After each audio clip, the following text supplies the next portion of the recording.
This next video is from a very special homie that we appreciate a lot. This video is from Gary, good old TheHotCross's, somebody that we've had the polite pleasure of actually, you know, getting to know and have around. Gary's a very sweet, awesome person that has been making content for quite some time. And as weird enough that we actually cross paths as content creators when he was somebody that I've watched before previously in my life. It's really wild. It's really wild. So they still are aware of us and always treat us really kindly and always like really happy to see whenever we you know, bring up their content, much less react to it. So please hit that link that I just posted in the chat, or if you're on the YouTube side of things, please go down in the description below and like and subscribe, because Gary is nicer to me than I frankly deserve. Like way nicer to me than I deserve. And I appreciate their kindness a lot. So I would really appreciate if you support the official release of this video, because they definitely deserve it. In terms of the content that we're going to be watching today, the question that this video is posing is Dead by Daylight beyond repair? And I saw the I saw that the thumbnail of this has a skull merchant all over it, and we briefly mentioned this last video, but yeah, her playstyle is dreadful, absolutely dreadful, and I do believe that the main playstyle she is good at is in direct odds with the health of the game. I think she is just generally, like, the way she plays is generally bad for the health of the game inherently. So he's probably gonna get into that, break that down a lot. But yeah, let's go ahead and roll it. Hello. Sorry for the break in regular content. My real-life teaching job made it difficult to find time. You're also a teacher? What? I was a teacher. Do you know that? What? I was also a teacher. I was a teacher for 4 years. I taught high school social studies. Brother, what? Oh my god. The dots connected. That's why we vibe. we're both teaching minds playing Dead by Daylight. There we go. Enough. And Dead by Daylight has had a few updates. Interesting. 6.4.0 and the Night spurred on the rise of the 3-gen meta. The Skull Merchant has arrived on the scene and really taught people to appreciate Nurse. And a number of big changes to some perks and medkits. Even though I've been unable to make YouTube content lately, I've still been streaming a ton of DBD on Twitch, so have no fear. I've suffered. Nothing puts me to sleep, and I mean this in a good way. Nothing puts me to sleep in the morning when I'm having like a really bad like insomnia and can't sleep than putting Gary's stream up in the background. Just putting it up over on one of my monitors, kicking back. It's very relaxing. Just puts me out, and I mean that in a good way, because that's a big comfort that you can provide to people as a content creator. Is like somebody commented on one of my videos the other day. It's like I released a video and they're like, finally, I was just going to bed. And I was like, heck yeah. Like, I was like, yes, you're welcome. I got you. Like, it's a really nice comfort. And it's really nice. Oh, which brings us to today's topic. Is Dead by Daylight beyond repair? What I mean by this is, has the game shifted so far in one direction that there's no way back? Yeah, that's what your last video was. We're first going to look back at what it is that makes Dead by Daylight so good. Then we'll look at the recent chapter releases of the Night and Skull Merchant. But it's degrees. I mean, we'll discuss the state of teaching, depending on where you're at, is and its direction and touch questionable on my favorite game design in a lot of places. So the MDA might model, be for the better. Before we finalize by really delving into the potential rising issues within DBD. Quite a lot to go through today. Interestingly, back in December, I pondered if DBD was now boring. Let's see if 4 months of updates has helped this situation at all. I have a feeling I know the answer. In my first video on this channel, I found myself as a stern defender of the game, primarily from a design perspective. We discussed the core loop and the simplicity of the overall game. Both Survivor and Killer have clear objectives, which make the game easy to understand as both a player and easy to watch, which is probably what he's about to say, which I'm sorry interrupted. It's easy to watch too. This game has a massive streaming hi right now what we're doing. A massive streaming following, because you don't have to really know the rules of Dead by Daylight intricately to turn on a game of DBD and be like, oh yeah, he got him. Oh yeah, you put him on the hook. Does he die? No, he's got to do that 3 times. Oh, okay. And that's it. Really, like what are the survivors doing? They're doing the gens. Why? Because it opens the doors. Oh. And that's it. It's pretty straightforward. It's pretty easy to understand. So you don't need to be like the best player at Dead by Daylight to be like, oh, okay, I see how the course of the match is going. And a viewer. We also discussed some other key phrases. These were agency, affordance, and intentionality. Let me quickly go over them again briefly. Agency refers to... Dude, I can totally see it now. Now that you're like... Now that I know that you teach as well, like I get it. I see the style in your video. I'm sure you've seen it in mine as well, which is why you're like, why we vibe. It's like I'm seeing it now. Like I see this as a lesson, like as a lesson plan. I'm seeing it as a lesson plan in my head, and I'm like, oh brother, I see it now. This is satisfying power to make meaningful action and see the results of our decisions and choices. Sending me back. It's the idea that within digital media, it is our ability to make choices and decisions with which we can derive pleasure. So, as a survivor, we can choose to work on a generator or go for the unhook. Or as a killer, I can persevere with a particular chase or check on a close-by generator.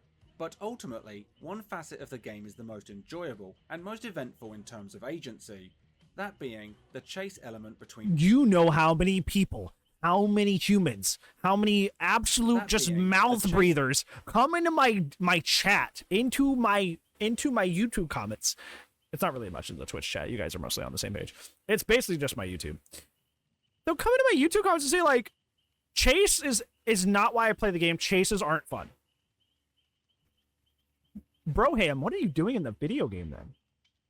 Are you really sitting here holding M1 on a gen and like, this is the best moment of my life? Like, what are you doing then?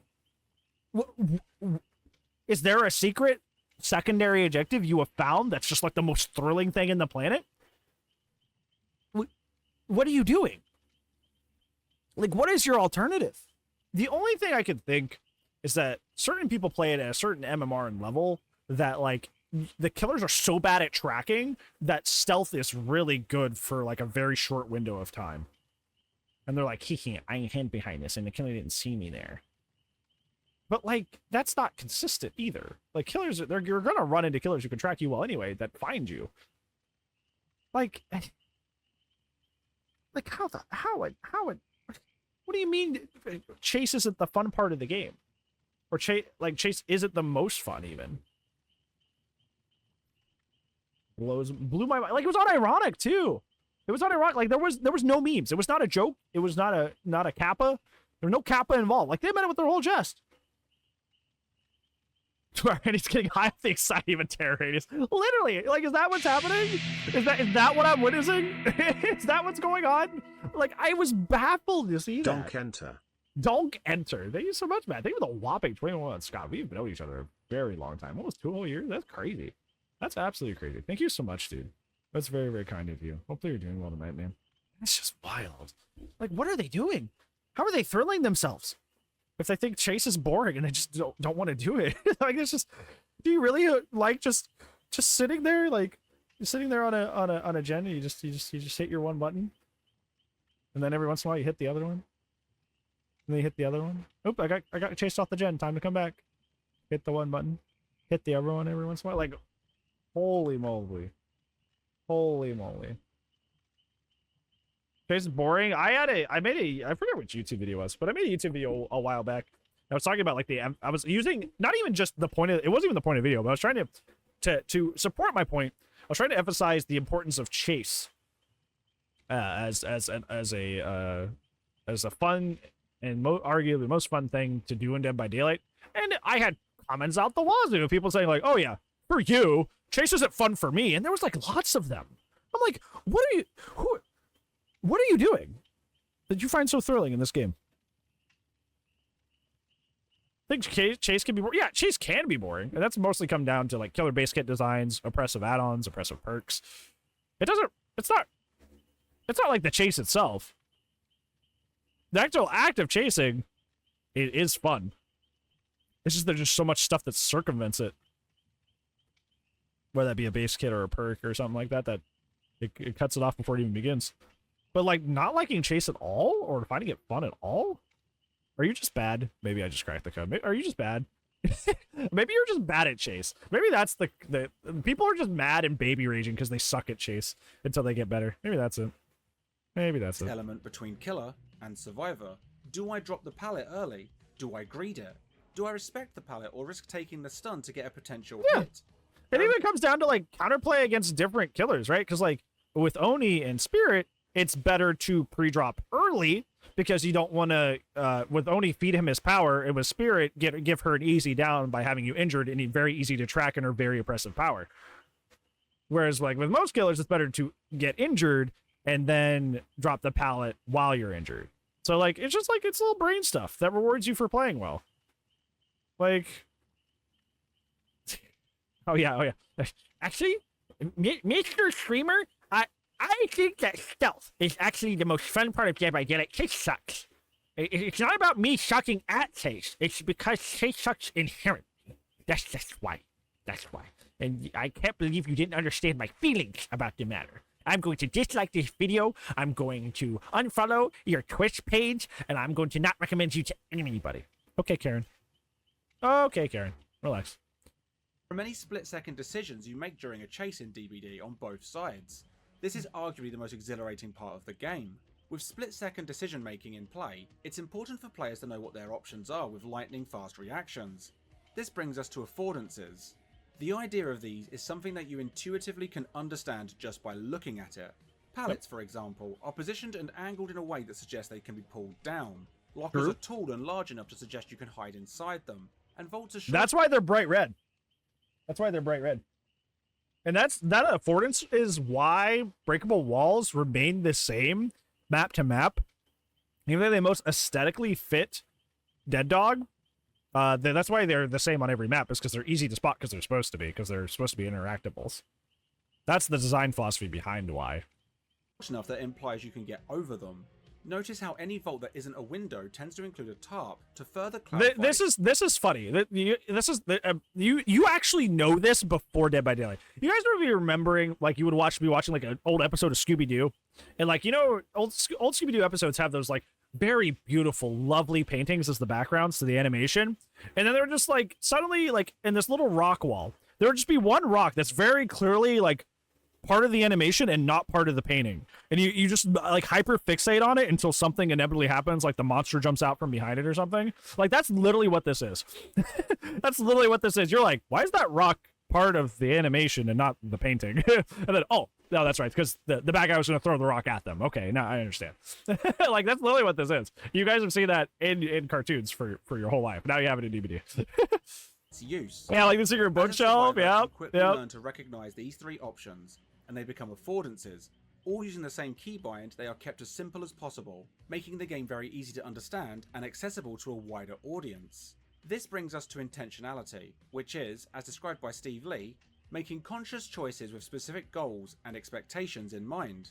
Intentionality relies on giving the player four varying elements: choice or agency, a goal or motivation such as escaping or killing, information or affordances in the game, and lastly, time to process that information, which can be within a split second. And I think that's where time to process is like a lot of like where a lot of modern day killer base kits kind of come short, is because they're all about cutting that interactivity as quick as possible. Artist puts the bird down at one end, you run around the other end, you're dead. Blight, double speed, I'm on you in 2 seconds, you're dead. You know, it's like, there's not really a time to process what just happened. You just kind of like, it's over, right? I think that's why, like, a lot of modern day killer designs and add-on design or whatever you want to, you know, all of that together collectively, all that kind of makes this big melting pot of like, what even just happened? And that's why a lot of survivors get frustrated. A lot of players in this game get frustrated when, like, that's why you see killers like the Gen Rush term is so popular still. It's just because, like, if you do have like a very short 30 to 40 second chase, and by the time you've hooked somebody, 2 gens pop, that doesn't make sense, right? And it does make sense in the sense of like, well, somebody brought hyper-focused stakeout, somebody brought proof, somebody brought BNP, somebody brought really good toolboxes. Like, it makes sense on the back end. But from your perspective, you played well, and then suddenly half the game's over, and you're just like, what just happened? You know, like, but that's the stuff we look at. Like, that's why when balance conversations come up, that's the kind of stuff we talk about, is because that time to process is important. And it's frustrating when you're not afforded that. But you know, he only adds basic gameplay. He doesn't take anything away. He does take things away. The zombies, if they're out of loop, is a lose-lose.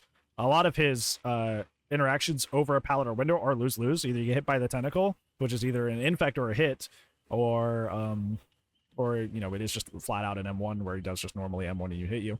The only thing that Nemesis has in those situations is that if they're not a good Nemesis, or a patient Nemesis, you can bait them into swinging at the window, or bait them at swinging at the pallet, but a smart or patient Nemesis will not do those things. So, yeah.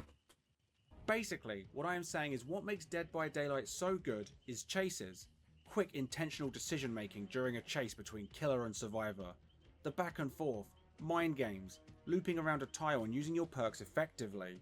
DBD is at its strongest when it is simple and easy to understand, but with lots of room to master. So surely the game design prioritizes protecting this fun, accessible element, right? Nope. The antithesis of these. There has been. I said this in the last video, so if you didn't watch that last video, I'm going to say it here. Sorry for you guys on Twitch that have to listen to this spiel twice. Skull Merchant and the Knight, especially Skull Merchant, are the antithesis and ultimately unhealthy for the game naturally. Like, they're inherently unhealthy for the game. Because all the things that Gary just described about Chase, which gives you good results, which gives you wins, which gives you 4Ks, is completely circumvented by Knight and Skull Merchant especially, because you don't have to be good at the things in the game that require skill if you could just hold the game hostage long enough to give you the same results. You don't have to be good at the game if you just hold people for 20 to 30 minutes until you eventually reach the same conclusion, even if you took no amount of skill or expertise or execution to reach the same results. A Myers can run no tombstone. We're gonna point that out. A Myers can run like 2 or 3 slowdown, try as hard on a map as hard as the game, and if he's efficient about his chases and the survivors make mistakes and he capitalizes on their mistakes, he can still pull out a 4K. But it's going to be stressful. It's going to be hard because there's tons and tons of this map that has a tremendous pallet count, very high. Most of these safe, which is very rough for M1 killers. There's a lot of stuff, a lot of a mountain you got to climb over in order to perform well as any M1 killer, much less somebody like Myers on a map like the Meatpacking Plant. And if you actually do successfully pull it off, it's incredibly gratifying and very good because you did it with the odds stacked against you, and you did it because your chases were good, your decision making on the macro level of pressuring gens was good, your utilization of your perks was good. But you know who can do that same thing here with 0 effort? Skull Merchant. Meatpacking Plant, Skull Merchant puts a drone over a gen, and it goes both on the top one and through the floor, so she sees that everybody's coming under the gen as well. And she just sets up a 3-gen because the map's actually really small. If you didn't know this, Meatpacking Plant is actually a deceptively small map. Most of its space is vertical, not horizontal, just like Midwich. So she can basically hold down almost an entire side of the map just by doing this. Hitting M2 and just doing that. And she will get the same results you did. Sweating your heart out, trying your best to make all the right decisions, filing it down to all those 3 things that I talked about. Myers finally pulled it out, just barely probably, because, you know, it is Myers on the Meatpacking Plant. And then, you know, there's a Skull Merchant over here. It's just like, yep, there's my drone. I win now. It may take me 20 to 30 minutes. It may take me 20 to 30 minutes to reach the same result that Myers did in like 12 to 15.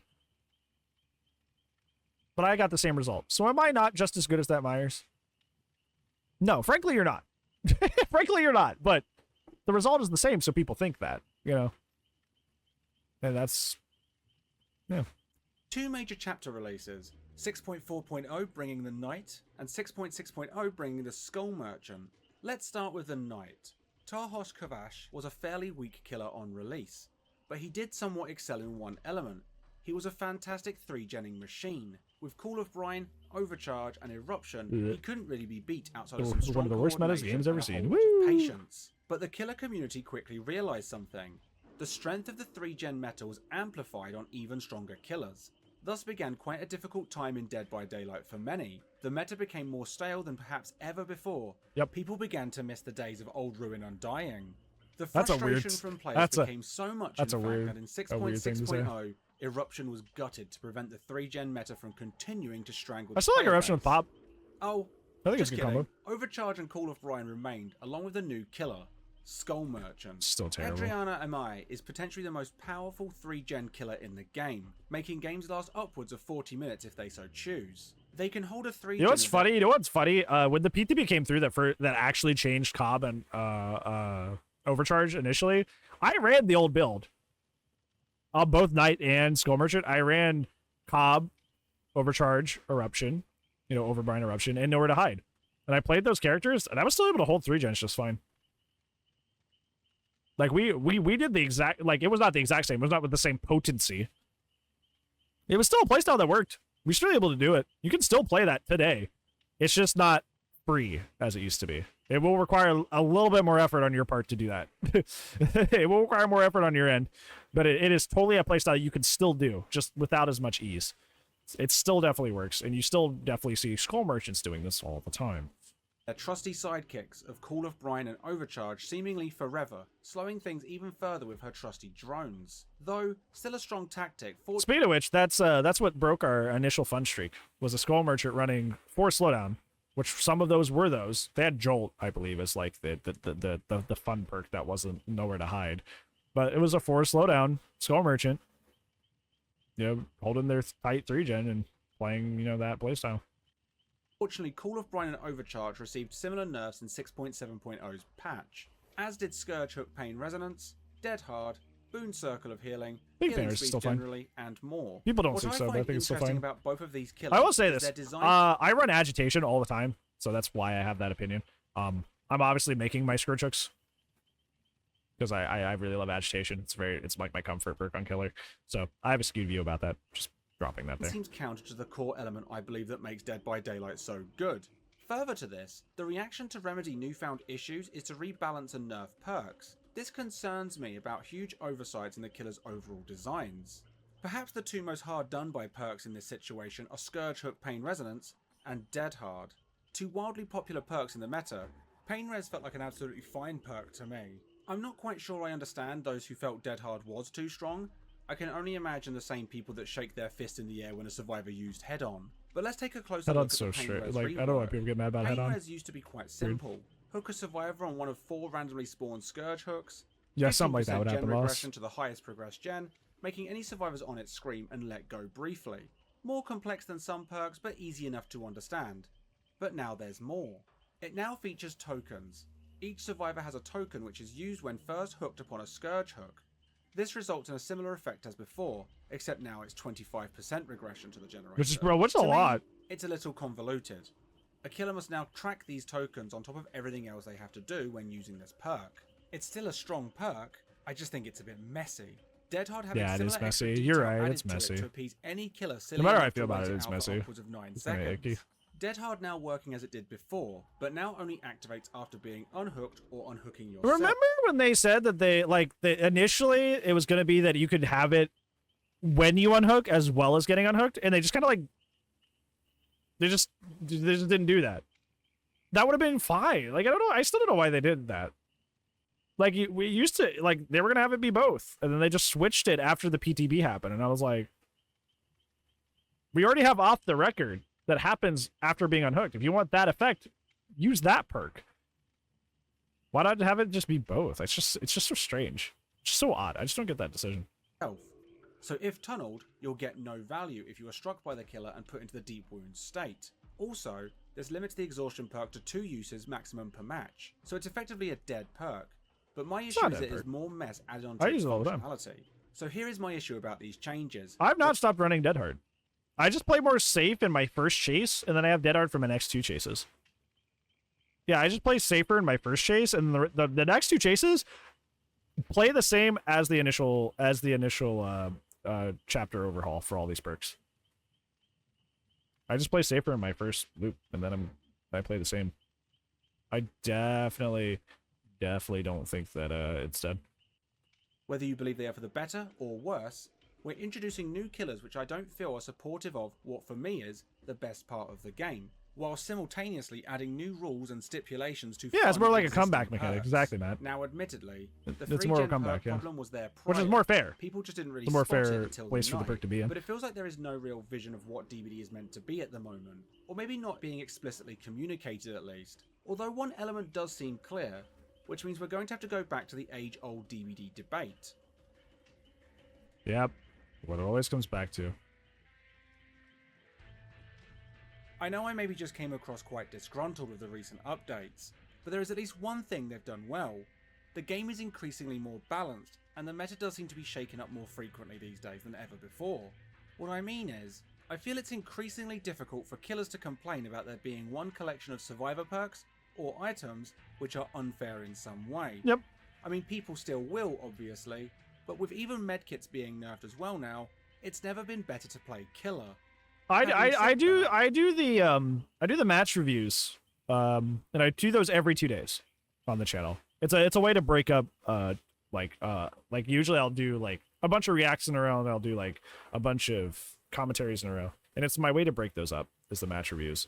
Match reviews will come at the end of a two video thing, and I love doing those.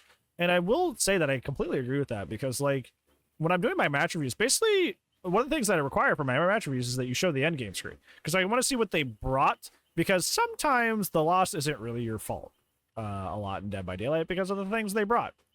Did they bring a bunch of BNPs? Did they bring Prue? Did they bring hyper-focused stakeout?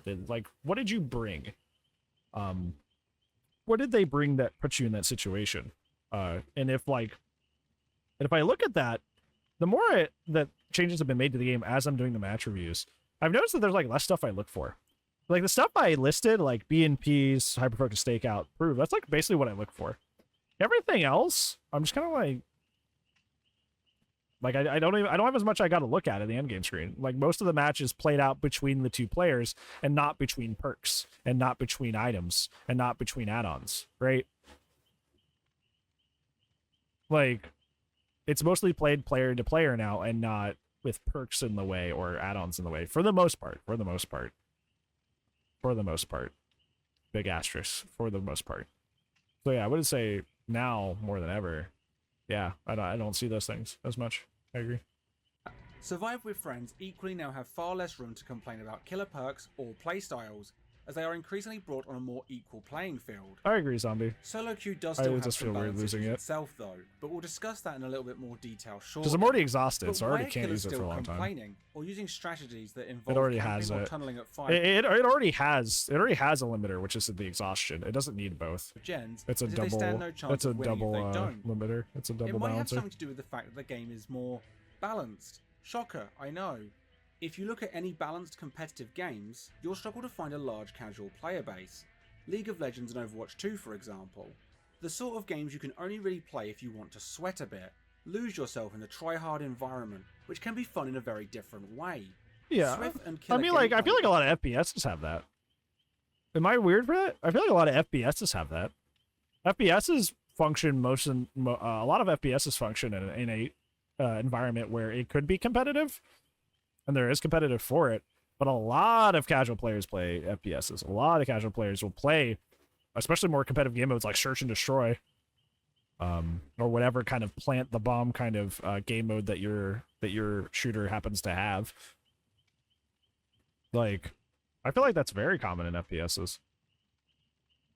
It's just me though. It's a bit like that. MMR, in theory, ensures your games are competitive back and forths. You can't blame a killer for trying really hard to win when the game's design encourages the belief that they will be going up against an equally competitive team. The trouble is, there are these pesky solo queue or casual players which continue to make up the vast majority of the player base. This particular group isn't playing competitively. They don't have open comms and tile callouts on hand. They're just relaxing and playing a video game. And this is where the debate sits. I feel ick. I feel really gross. Because, like, I've been actually looking into, like comp callouts for, like, no other reason than just, like, intrigue and, like, maybe one day being able to actually, like, commentate for something like that. But it's, like, it's really gross because I'll just be, like, I'll be in comms with Tess and I'll just be like, oh, yeah, they're at 6. And she could go pinpointly exactly to where I said. You know, like, that's a really powerful thing. She'd be like, oh, they're at 11. Go to 11. I'm on the gen at 9, you know, like stuff like that. It's just like that's it's like casual sweat. Like I don't think about it, right? Like I'm just doing the quote unquote the right thing. But that's sweaty, even if whether I want to admit it or not. It just is, you know. That's an extra level. That's like, you live long enough to become the villain. Yeah, it's just like, I don't know. It's like, it's like casual sweat. Like I don't think about it, right? Like I'm just doing the quote unquote the right thing. But that's sweaty, even if whether I want to admit it or not. It just is, you know. That's an extra level. That's like, you live long enough to become the villain. Yeah, it's just like, And it's kind of funny too, because it's not even that hard for the most part. Like there are there are plenty of like I can show you. Like the way it works, the way it works is basically main building. The main building faces north. And it's a clock. The main building faces north and it's a clock. And from that clock you go around the map, essentially counting until you get all the way back around to the initial north number, which is always going to be 12 because it's the same face. It's like a clock face. Let me get this image up. I'm gonna bring Wrecker's Yard into here. So this is Wrecker's Yard. So Shack is quote unquote the main building, which we'll refer to as just as Shack. Usually it's referred to as main if it's actually a main building. So north of Shack is 12, and it just goes all the way around. 1, 2, 3, 4, 5, all around the edges. 1, 2, 3, 4, 5, 6, 7, 8, 9, 10, 11, 12. So like, it's pretty simple. So I don't know why a lot of players like act like callouts are like super crazy in DBD or complicated. Because realistically, it's main building. What's north of it? North would be 12, and then you go around like a clock. There are little things that are intricate between each map. Like obviously you see this little hiccup here where things get a little wonky. 9, 10, 11, you know, it's not always clean, but you know, even if I like, for example, if this is the first time a lot of you have seen this, if you say, oh, he's at 9, I still know he's around this section, right? Like I still know he's around here. If you say, oh my God, I think he's at 9. And even if you're wrong, let's say he's actually at 11. Let me get a color here. Like, bro, he's at 9. He's at 9. And I walk over here. You say he's at 9, but he's actually at 11. He's still vaguely on this side of the map, right? Like, I know vaguely where he is. That's still better info than nothing. I know almost exactly where he is. Or if you're like, oh, well, I think he's at 9 and he's heading towards 10. Like, that's still in this area. I still know where he's going. Or where he is roughly. So if I'm over here on 4, I know to either avoid him or like go for a save over here if I need to, and I can do that safely because I know this general circle is where he's at. So even if you're not getting it like on the dot, the exact call out number, that's still a big advantage.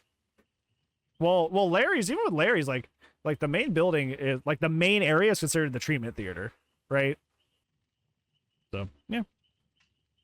Already coach, yeah. Well, to figure that out, I would like to discuss my favourite game design methodology in a bit of detail. Yeah, it's exactly, Zan. It's way easier than, oh, by the LT wall, and there's like 2 LT walls in the map, and you're like, what do you mean? What do you mean? Which one? You know, it's like, oh, by 9, and you're like, okay, by 9. In 2004, Hunik, LeBlanc, and Zubek established a new model to be used when designing a game. It was named the MDA model. These stand for Mechanics, Dynamics, and Aesthetics. Mechanics describes the particular components of the game, at the level of data representation and algorithms. It's something the player cannot change, embedded data such as maximum amount of players per side, how many generators spawn, or how long you remain exhausted after using Sprint Burst. Essentially, it's the rules of the game. Dynamics describes the runtime behaviour of the mechanics acting on player inputs and each other's outputs over time. So this could be how a player might interact with and use perks. For example, you might use Dead Man's Switch with the killer Nemesis with the idea that zombies might push survivors, which is good synergy. Good synergy. Or when playing Survivor with Quick and Quiet, you might use this tool to secretly use a vault or hide in a locker during a chase. With that on. It's the system of the game. And finally, aesthetic. Not to be confused with visuals, in this case, it's what describes the desirable emotional responses evoked in the player when she interacts with the game's Which is why Midwich is still my favorite map, even though it's terrible on Survivor. Because it's just so darn pretty. It's how tense it can be when you're wondering if a stealth killer is nearby. It's the feeling of immersion as you lean forwards in an M1 attack. It's how the game makes you feel. From a development perspective, we tend to design games by figuring out the rules first, then the system, and then test to see if it's fun. What the MDA model suggests is that, as developers, you should design in reverse. So figure out the aesthetic feeling you hope to create, then work backwards, crafting dynamics and mechanics to ensure this feeling is achieved. Yeah, that makes sense. So why do I bring this up? Because I believe behaviour need to seriously consider what emotional aesthetic they want Dead by Daylight to achieve. As stated prior, I think the most fun part of DBD is chases, its loops, mind gaming, its exhilarating moments, horror-fueled chases where you never know what is going to happen next. The two most recent killers do not encourage that element of the game particularly well. They sit in one place and chill. They encourage you to be fairly static, repetitive in your behavior, staring at often for 2 to 3 times the length of an average match too. So it's not even just like the gameplay is and meh, which it already is with them, but on top of that, the matches are 2 to 3 times as long. So you're stuck there for a while. Like, it's like, this is gonna be a really funny way to describe this, and I'm guessing you're probably gonna relate. It's like being put in his timeout as a kid. Like, being put in timeout already sucks. You already don't want to be in timeout. But then, you know, some of you have had parents who, like, forget you're in timeout. You ever had that happen? You ever had a parent forget you're in timeout and just, like, leave you there for, like, hours? Like, that's like what it's like playing against Skirmish and Knight. It's like, I was already not wanting to be in timeout, and now I've been here for, like, an hour, and I don't want to be. like, I didn't want to be in timeout in the first place. But now my parents forgot. I'm just still here. Like, that's what it feels like. Like, the initial effect was already bad, and now I'm stuck here for an egregiously long amount of time. Please help. Both Survivor and Killer. Behaviour recently published a new satisfaction survey in late March 2023.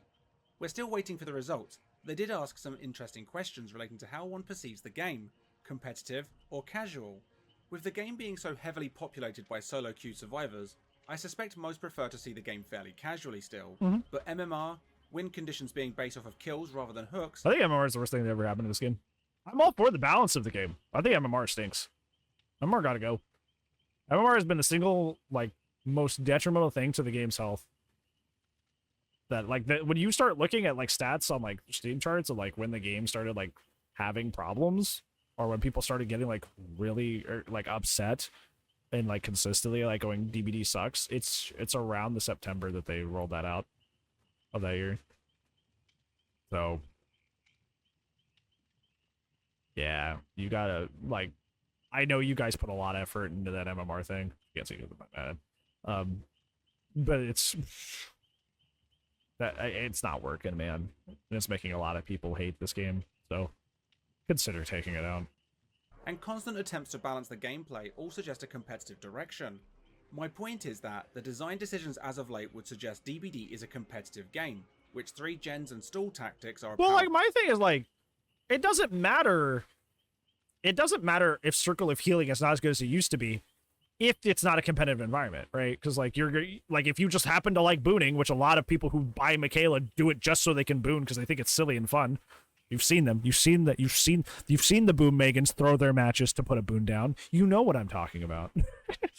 Like, they're playing casually. They're not doing the optimal thing. But, like, if MMR is trying to put you up against, like, the best of the best all the time for you, and who you must be a fair match for, like, yeah, little Boon Megan's gonna get her teeth kicked in for trying to boon because she thinks booning is fun. Even if it's not the most optimal thing to boon, she's going to be punished for it pretty severely. So, yeah, I don't think balancing perks and add-ons and stuff like that is at a direct odds odds with the party aspect of the game. I think the MMR like aspect is forcing it to be that way. And I feel like more people would be encouraged. Would be encouraged to run sillier perks if they knew they weren't in an MMR system. Even if they didn't have egregiously strong effects. But I think awful tool to be used. You can't blame players for doing it. The game design is driven towards it. But why do I consider this to be an issue?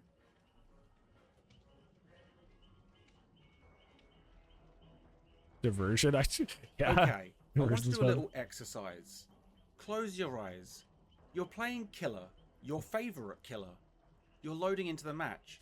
You see a Billy showed up instead of Huntress. Am I okay? Am I switching mains? Anyways. Survivor bring a map offering. How do you feel? I have another question. You load into the next match. There's no map offering this time, but the map is Garden of Joy, Leary's, Gas Heaven, not Leary's on Billy. Of Crows, Mother's Dwelling, Badham Preschool. How do you feel about any of those maps? I would suspect not every on single Billy. one from a killer's perspective gives you some feeling of dread. Now, Survivor players, can you close your eyes? Okay. You're playing your favorite Survivor in solo queue. Jeff. You load in any map you like. you hear a terror radius. How do you feel? Is that a skull merchant, a nurse, alchemist ring blight, skull merchant, insidious you set it up with skull hit and merchant. run wraith, Set it up with twins, skull merchant. a condemned Sadako, tombstone Myers? How do you feel? My point Like I want a is, DC. the game is full of dread-inducing moments for both sides at the moment. You didn't tell me to never. Not to say You didn't tell me to open my eyes. Was I gonna be closed forever? Sorry. Bad, Cold Tower, Midwich, Dead Dog are all fine. And as for killers, Huntress, Demogorgon, Hillbilly are running around out there too, bringing some fun. And not all of the Everybody does aforementioned designs. maps Everybody does. or killers are going It's to a be a naturally horrible frustrating match. game. Some of my favourite matches of all time are on those maps or against those killers. But when I see a Bubba, I assume the worst at this point. When I hear Skull Merchant, I know what kind of match I'm probably in for. Yeah. It's not a good aesthetic feeling to have present in the game. You know what's the funny thing about skull merchants particularly too, is that I've never had a skull merchant not try the 3-gen strat in any of my matches, ever. Some have tried it and sucked at it and lost, but they've all attempted it. They've all done it. It's not like I get different gameplay from that character. It's all of them attempting the 3-gen, just to varying success. Prior, agency is important. Giving killers options for how they might win, be it slugging survivors of condemned Sadako, instantly tombstone Moriang with infinite tier 3 Myers, hit and run killers making survivors feel unable to freely move towards more open important generators, stalling with Deadlock and face camping Bubba, or the 3-gen meta itself. That's why I made that video about base camping to help you with that exact situation. All effective tactics to win, but not effective at generating a fun environment for gameplay, at least for survivors. And without hard blocking generators with corrupt intervention or something like it, survivors have nothing to do at the moment outside of rushing generators, which with a good squad usually means a killer is sat wondering what they could have done differently, as the match just sort of comes to an abrupt end. Dead by Daylight does not function as a competitive game for one giant reason for me: RNG. Recently, Otzdava tweeted an image which suggested RNG was the least... And if you don't know how I feel about this, I swap resources with experience. I think the resources is definitely still one of the strongest things in Dead by Daylight. Determining factor for the outcome of a Reminding you of that, DBD if you haven't match. watched the other videos. What I found quite interesting about the image here is, in solo queue, which remember is the majority of Survivor players, True. experience of your teammates, the resources brought into the match, and mindset of how each player feels about any given killer or DBD It is at the RNG. time are all It is RNG factors. RNG.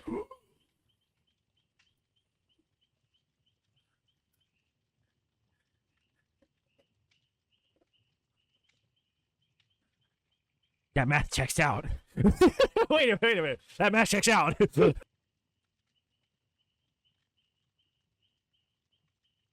As well. And that's even before we mention the RNG of gen spawns, pallets available, vaults, player spawns, the map, items in chests, hook locations, and so on. The image is probably more directed to swift or killer gameplay, as we suggested earlier, the more competitive playstyles. Do you know how much RNG there is when you load into a game of Overwatch 2? Minimal. Yeah. It's all player skill based. League of Legends, the same. Minimal. Well, the maps are it's really consistent. The disappointing. only varying Really factor disappointing is designs. other players, their champions of choice, and their skill levels, which MMR seeks to minimalize. That's what allows these games to be competitive. You know what's funny? Bringing back this point, the match that ended my fun streak, my 32 win fun streak, we're now on 49 as we're recording. But my previous fun streak of 32 matches was the Skull 4-gen slowdown, Skull Merchant, holding a 3-gen. You probably thought in your head, you're like, what map was that? And you're probably thinking like the game. You're probably thinking like Dead Dog. Nope, Blood Lodge. Blood Lodge spawned 3 gens right next to each other. One at the hill, one at the main building, and like one in the middle of the junk. Like in the middle of the map. Wasn't even a map known for 3 gens. Spawned one of the closest, highest 3 gens I've ever seen. Guess I should have just spawned in a different map. Sorry, behavior. Should have done better, I guess. Smile. So what's my point? What's the issue? Behavior are adjusting important values. 29 matches, like green Skull player Merchants. Speed, healing, and killer That is true. I action, haven't had which one. affect I haven't had a the Skull core Merchant match loop. since. Maybe They're that is the also way this adding does. new rules to fund perks and rebalancing the meta continually now to adapt to killers which feel poorly designed. When to me, they just need to make a choice. If the game is competitive, then map design should be their focus. Garden of Joy, the game, the Shattered Square, etc. are terribly designed. If the game is to be taken seriously, maps need to become more consistent. RNG should be reduced as much as possible. This is not the option I would choose though. I would advocate for a second option. A rework and refocus on the most fun part of the game. Chases. Killers should be encouraged to get more hooks, and a win should be determined based off of this. Give killers a blood point bonus for it as well, or something. We used to have one and they took it away! Discourage tunneling. A 12-hook game should give a killer a firework display. Survivors need side objectives again. Hex totems are awesome. Use them more.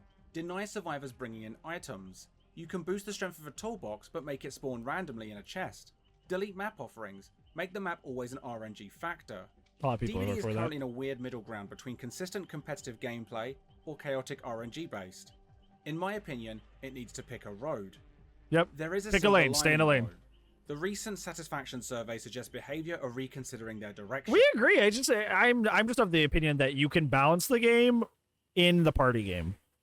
And it's not the worst thing in the world. It's just about getting rid of those outliers, which is something I said in the last time I reacted to one of Gary's videos. So there you know how I feel about that. But yeah, it's like you can balance the game and not have it be at direct odds with the party aspect of the game.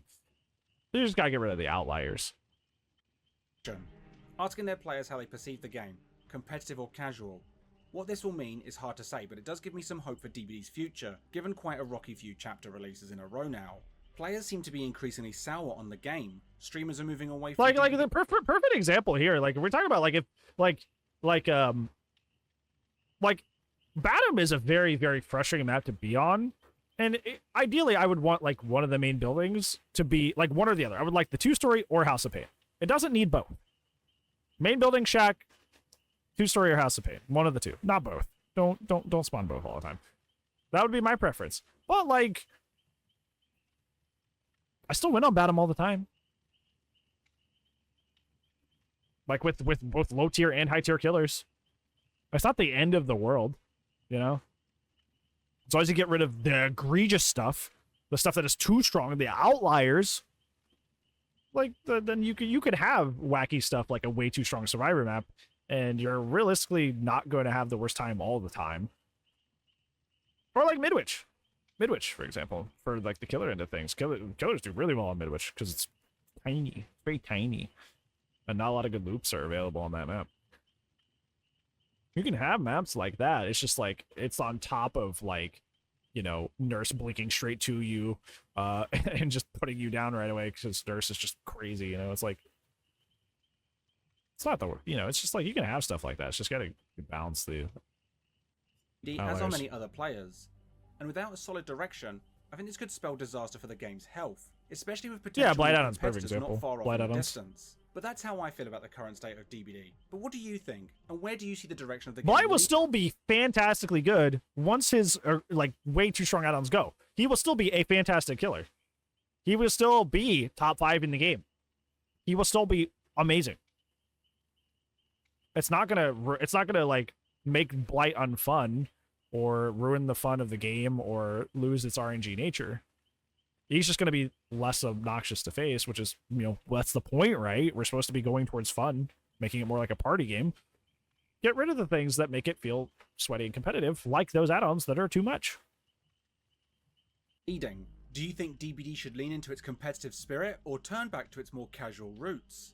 Thank you so much for watching. Let me know what you think in the comments below. See, like, we have such a we say the same things, but have different ideas, which I find so intriguing.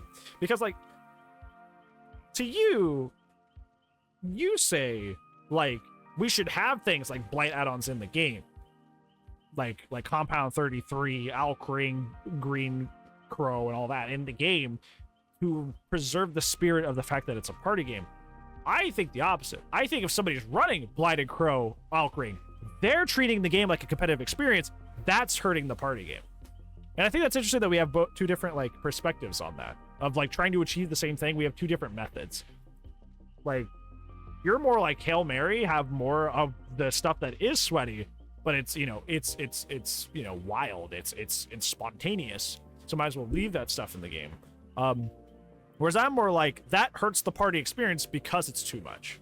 Because people expressly use it to create sweaty environments, to create sweaty matches, so that is hurting the party aspect of the game itself. Yeah, like in customs, yeah, sure. Like, of course. Like, there's no reason you shouldn't be able to load up with some friends and just be as wild as possible with this video game. But like, out in the wild? where you can't control the mindsets, so we're talking about the odds pyramid, where you can't control the mindset and the RNG of what's going on, the resources should be limited or curbed out as much as possible. Because I do believe that is the strongest part of the pyramid. That's just what I think. I think, and I find it interesting that we want this. I think it's good that we want the same thing, but our philosophies about going about it are different. It's almost like we're IDing different sources for the problem. We both understand the problem is the game is too sweaty, and it shouldn't be that way. But the results on the back end is like, well, we should keep the wacky things in the game. Whereas I'm like, let's curb out most of the wacky things. That way the games don't feel as intense. Because like, I don't, maybe I'm just explaining my feelings, just like perspective. I don't think I've ever been hit by like a blight running compound 33 and just like completely circumventing the chase and giving me like, even if I drop the pallet, they careen in the pallet, break it in 2 seconds. If I try to loop around the pallet instead of dropping it, I'm slowed and hindered. So like I just lose no matter what. That chase part of DBD that is so fun and so integral, and you described that, is just being removed from me. That doesn't feel like a party game. That doesn't feel like I'm just playing to have fun. That feels like that guy really wants to just win at all costs. I feel like I'm suddenly in a competitive environment that I didn't ask for. Same thing on the killer side. If I just load in running like, you know, Stabiffle, Game of Foot, Barbecue, and like Deadlock, that's not a very strong build. Like, Save the Best for Last and Deadlock are kind of my only two good perks, and then even then it's like, Deadlock's not the best slowdown. So if I run against a team that's like there's 3 proves, there's a bunch of BNPs, I suddenly feel like I'm in a competitive environment that I didn't want to be in. I feel like a competitive experience has been thrust upon me, and I look at what made it that way, and it's the resources. It's the wacky stuff in the game that did that made me feel like I was in a competitive zone and not just a party where I was just like chilling and, you know, they try a little, I try a little, they have some fun, I have some fun, and then either I win or they lose, who cares, you know, like I win, they win, who cares? Something happens at the end of all that. So it's just interesting that we have like different solutions to the same problem, but we both understand that what the problem is. And that's, I feel like it's, you know, to the flip side, that's more common ground than most DBD players have. I will say that. That is more common ground than most DBD players have. Most DBD players just kind of like misdiagnose the issue all over the place. They just don't know what's going on. They get big feelings and they get really upset about it and they just like freak out. That's just like that's how the DBD community is. But I like that we at least on the surface understand that like what the big problem is and agree on that. And hopefully they're just maybe even just the perspective that I have aids and kind of like even just like just a food for thought of just like, oh well, I wonder how that would be. And maybe even if it's just to go, well, no, I feel more affirmed that we should have the wacky stuff in the game because of what you said. Maybe what I say like reaffirms your position in some way, and I would love to hear about that too. Or vice versa, maybe like the things I'm saying, you're like, oh, I can kind of see what you're saying. But either way, it's good to talk about. It's good brain food. It's good brain food, and that's why what I like the most about, you know, the React thing, doing the React situations, because we're taking in. Like, I do commentary videos, and I understand that. I did commentary videos as, like, my main thing 7 days a week for so long. But, like, I was living in a bubble. It really was. And when you're living in a bubble, you get really biased really quickly because you're only hearing your perspectives and thoughts on things. But now I'm getting to hearing everybody's thoughts and feelings and perspectives on things. And it's helping me create a bigger, brighter picture of the game now that we are all together in a think tank. And we can actually try to come up with better, more solid solutions and ideas of what's going on in the game's, environment. Now that these thoughts are all together, hopefully that's a positive thing. Hopefully my take home with all this. Like I said, Gary is nice enough to know and acknowledge our presence, just already more than I deserve for somebody as talented as they are. So I very much appreciate it. So yeah, that one video, yeah, like Barbecue Awakened Orders, Iron Maiden, Starstruck, OP. It's like, whoa, hello. That was interesting. Very, very interesting. Yeah, hopefully it helps. Hopefully it's something that, is at least good brain food for a little bit, even if it doesn't result in anything.